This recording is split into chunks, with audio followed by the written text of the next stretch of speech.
Okay, I'm ready. Go ahead. All right, what's our problem? Okay, we need to repair this water line on this house. This water line has been original water line probably when this house was built, late 1800s or whatever. It's galvanized and it's deteriorated and it's leaking. So we have to. Here's what we have to do to replace this water line. Tell them where. Tell them where. Yeah, tell them where the original water line. line runs from the meter straight to the house. Okay, all this when this house was built, the concrete was poured over top of the water line. Okay, we have to change the water line to make it efficient and not have to disturb any of the sidewalk or the front porch of the house. We have to come off this on water valve right here with the 90, and we'll have to trench about, I would say, 4 foot this way, and then we'll have to get a saw and cut the sidewalk out in a section right here, and we're doing this with the bobcat with the trencher.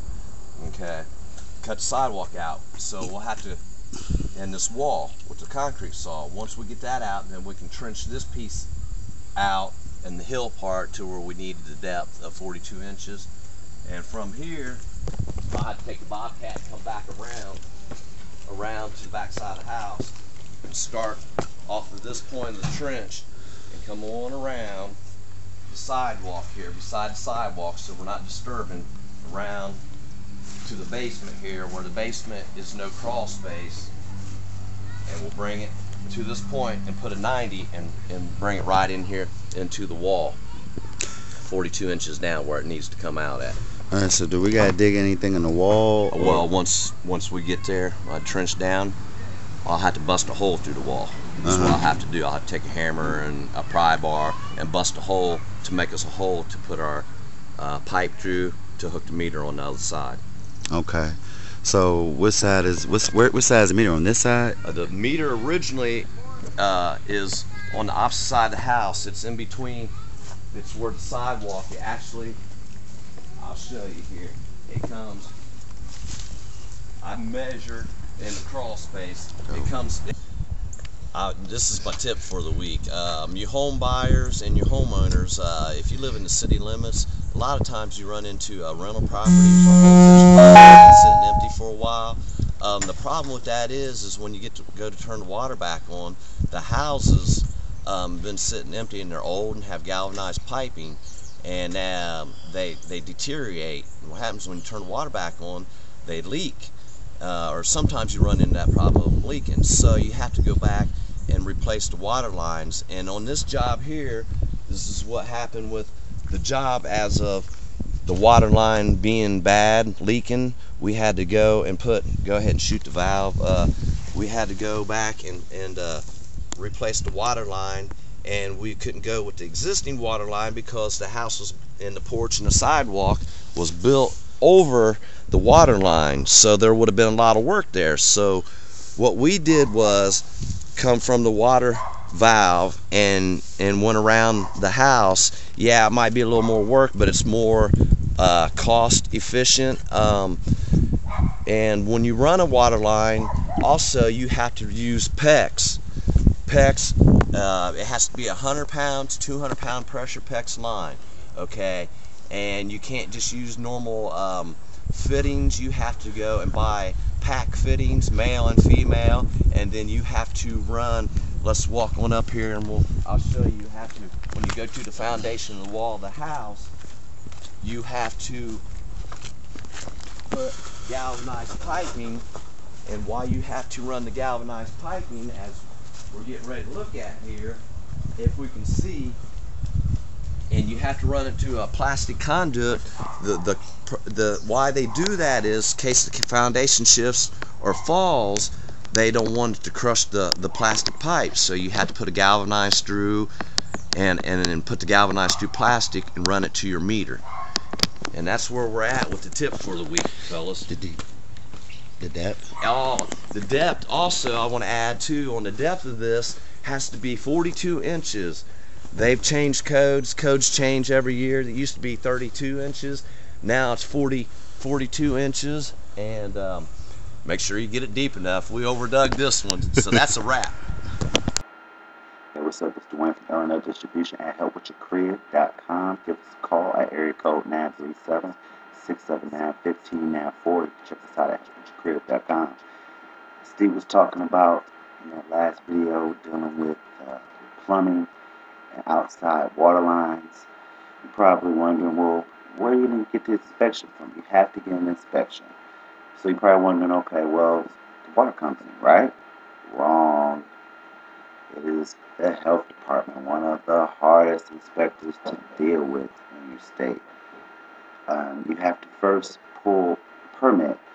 Now, there's two ways you could go about doing this. You can spend anywhere from $3,000 to $4,800 in a professional plumber doing this, or you could do it yourself as the owner of the property. Of course, the plumbers, they have to pull permits from not just the water company, but the health department. However, if you do this yourself, you can do it with just the health department.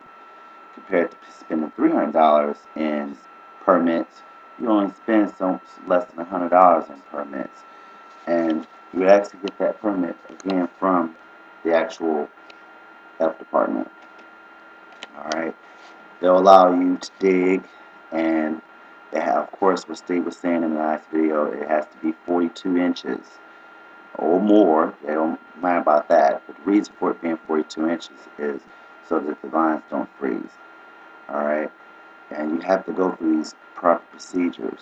Alright, once the health department comes out after you've ran your lines and got the approved water lines and connections and fittings, then you can call the water company out. But first, the health department also give you a tag, a green tag to put on your water meter, just like the electric company does when they do their inspections when the property is off less than a year, where the electric won't be turned on until code enforcement releases it. Well, it's the same thing with the health department. They have to put that green tag on that meter, and then the water company will come out. So no bootlegging, no half steps. Do it the right way. Because if you don't, you're looking at anywhere from a $1,000 to a $5,000 fine. That's still in utilities, whether it's water or whether it's electric. So, if you're going to do it yourself, do it the right way. And that's going to be our tip for this week. We've done this from experience. It was a pain in the ass, but I tell you what, we saved quite a bit of money. Definitely more than $1,500 we saved doing it ourselves compared to doing it professional. So I hope this helped. You can always check us out at helpwithyourcrib.com. You can give us a call at area code 937-679-1594, and that's WRAPS, L&L Distributions. You can also check us out at helpwithcar.com. We cover the two most important investments a person will ever make, and that's buying a car and buying a house.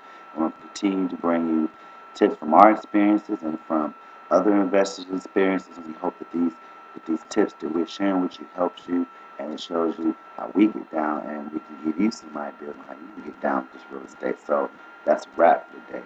Peace. The L&L Distribution, just here to shooting you another tip, little tip on some plumbing. When you're remodeling a house, you're going in and rehabbing it, take all your copper out. Copper is nothing but theft. That's all it is. You have copper in your house, you're going to have people breaking in, stealing copper. It's going to cost you more money. When you run your pipe, your plumbing and everything, make sure you run PVC and CPVC. That way, there's no theft rate on that. You don't have to worry about people breaking in. Same with faucets along those lines. When you go and install faucets, don't install high dollar stuff that's easy to steal, because we all know there's a lot of scrappers and junkers out there that will break into houses, that will steal your equipment, that will steal all your plumbing and your faucets and fixtures. So make sure when you're doing all that, try to keep it as cheap as possible, plus it's your best route to go. Also, electrical work, same way. When you replace your electrical work, hide your wires up in the rafters like you're supposed to, make sure it's stapled up, make sure everything meets code, that way nobody can go in, strip your wires, and turn it in for scrap too. That's your best bet, make sure everything's secure. And you need any help with that, make sure you contact me. Like I said, my name is Brad, 937-831-5067. Look us up on Facebook, it's L&L Distribution, and that's a wrap for today.